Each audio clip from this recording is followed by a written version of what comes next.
Hello, यो पूरा video हेरिसकेपछि तपाईले एउटा कमानको आइडिया थाहा हुनेछ। सुरु गरौँ है। कोशिला नाम गरेको एकजना बहिनी छिन् र यो बहिनीको उमेर चाहिँ 14 वर्षको छ है। 14 वर्षको छिन् है र यिनको काम चाहिँ पढ्ने, अध्ययन गर्ने है। अध्ययन गर्छिन् र यिनी पहिलो चोटी एक्जाम दिँदाखेरि 46 अंक आउँछ है। 46 अंक आउँछ है र दोस्रो पटक एक्जाम दिँदाखेरि अझ तयारी गरेर मेहनतका साथ तयारी गरेर एक्जाम दिँदाखेरि उनको नम्बर चाहिँ 88 आयो है। यो उनको कोशिलाको कुरा भयो। कोशिलाको एकजना भाइ छ र भाइको नाम चाहिँ महेश है। महेशको उमेर चाहिँ 8 वर्ष है। महेशको उमेर 8 वर्ष र यो भाइ चाहिँ क्रिकेट खेल्नमा एकदम सिपालु है। क्रिकेट खेल्नमा एकदम सिपालु।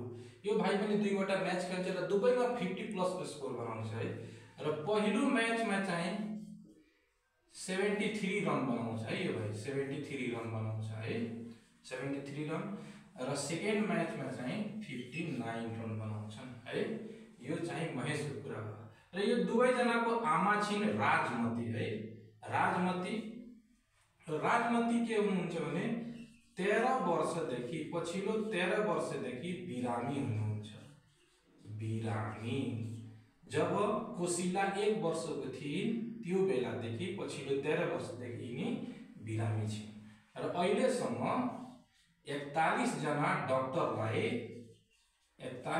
डाक्टरलाई देखाइसकेकी छिन् र 74 पटक यिनले चाहिँ टेस्ट गराएकी छिन् है। राजमती जी को खेत गण्डक नहर निर छ है। गण्डक नहर नजिक उनको चाहिँ खेत छ है र यो गण्डक नहर जुन छ 11 मिटर गहिरो छ है। 11 मिटर गहिरो छ है र यो गण्डक नहरमा चाहिँ धेरै लामो पनि छ यो र यसमा चाहिँ 26 वटा पुल छ है यो नहरमा। तर यति पुलले चाहिँ पुगिरहेको छैन। यहाँ चाहिन्छ 58 वटा। यो आवश्यक हो है। आवश्यक पुल संख्या चाहिँ 58 वटा हुनुपर्ने 26 वटा मात्र छ है। र यो गण्डक नहरको छेउमा चाहिँ बुद्ध भगवानको मन्दिर छ एउटा है। र यो बुद्धको मन्दिर जुन छ 12 मिटर अग्लो छ। 12 मिटर अग्लो छ र यो बनाउँदाखेरि चाहिँ 32 लाख रुपैयाँ लागेको। टोटल 32 लाख रुपैयाँ लागेको र यसमा चाहिँ 73 वटा 73 वटा चाहिँ पिलरहरु छ है। पिलरहरु छ यो मन्दिरमा। र यो मन्दिरमा पुजारी छन् जुनको नाम हो कर्ण है। कर्ण पुजारी छन् त्यो मन्दिरमा र यिनले चाहिँ मन्दिरको कम्पाउन्डमा मन्दिरमा बगैँचा लगाएका छन् है।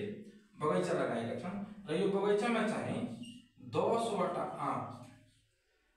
वटा आँपको बोट लगाएका छन् र त्यस्तै 25 वटा चाहिँ लिची है।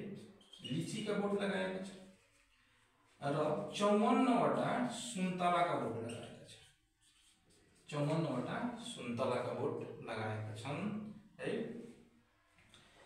अनि एक दिन के हुन्छ भने त्यो बगैँचामा एकजना राक्षस आउँछ जसको नाम हुन्छ सुप्नेखा है। सुप्नेखा को हो कमेन्ट गर्नु होला तपाईहरु है। नाम सुन्नु भएको होला। र सुप्नेखा राक्षसको काम के उपद्रव मचाउने।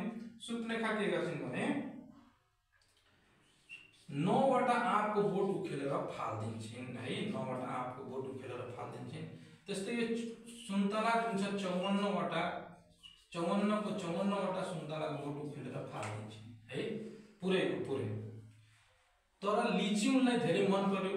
लिचीमा के गर्यो भने उसले 8 वटा अझ रोपिदियो है। 8 वटा अझ रोपिदियो। तब जम्मा लिचीको बोटको संख्या भयो 33 लिची भयो है। त यदि भिडियो हेरिसके पश्चात यसबाट हामी के मेमोराइज गर्न सक्छौं भने यो जुन छ कोशिला महेश राजमती यिनीहरुबाट हामी नेपालको प्रदेशको नाम चाहिँ याद राख्न सक्छ है।